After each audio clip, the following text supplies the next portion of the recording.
Loisa Andalio at Ronnie Alonte, gusto raw munang maghiwalay.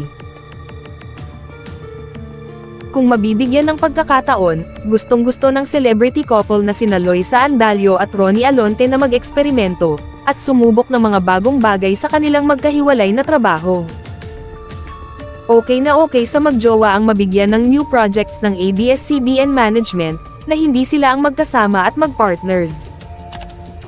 Ayon kina Ronnie at Loisa, naniniwala silang para rin ito sa kanilang professional advancement sa entertainment industry. Bilang mga artistang sabik na gumawa ng something new and something fresh. Kaya ang kanilang ambisyon para sa 2024 ay gumawa ng higit pang mga proyekto na maki-challenge sila bilang natatanging mga artista. Kasalukuyang napapanood ang Loynie combo sa hit kapamilya drama series na Pira-Pirasong Paraiso, na malapit nang matapos.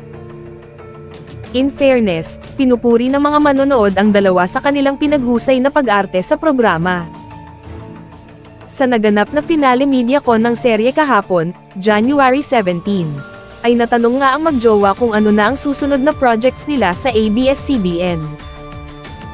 Ngayon sa serye, siguro mas gusto ko magkaiba naman po muna. Kanya-kanya mag-grow muna. 7 years na kami love team. Gusto ko grow din siya as an actor, revelasyon ni Loisa. Sumang-ayon si Ronnie sa kanyang nobye, at ipinahayag ang kanyang pagnanais na magpatuloy sa pagganap sa mas mahirap at mabigat na tungkulin.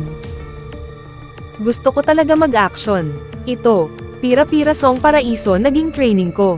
Tama si Lois, napag-usapan namin, kapag may magandang offer, pwede ka magsolo at humiwalay muna, say ng binata.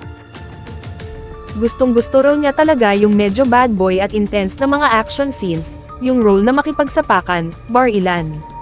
Kaya salamat sa Dreamscape dahil nagawa ko siya rito kahit paano. Nang tanungin kung sino ang mas pipiliin niyang makasama, kung sakaling masira ang love team nila ni Loisa, ang sagot niya ay open siya sa kahit na sino. Kahit sa boys love series, willing siya.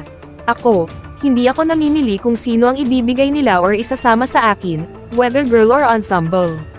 Boys love, kasama ko pa si KD Estrada at Joseph Marco, co-stars sa Pira-Pirasong Paraiso, ang natatawang chika pa ni Ronnie.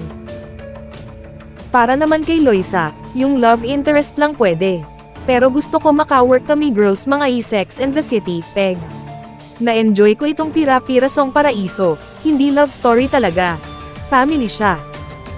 Ang mga girls naman na tinutukoy ng dalaga, ay ang mga gumaganap na kapatid niya sa Pira-Pirasong Paraiso na sina Charlie Dizon, Elise Hoson at Alexa Ilacad. At kung tatanungin daw si Loisa kung ano ang gusto niyang follow-up project nila ni Ronnie sa serye o pelikula, type raw niya yung mala Mr. and Mrs. Smith nina Angelina Jolie at Brad Pitt.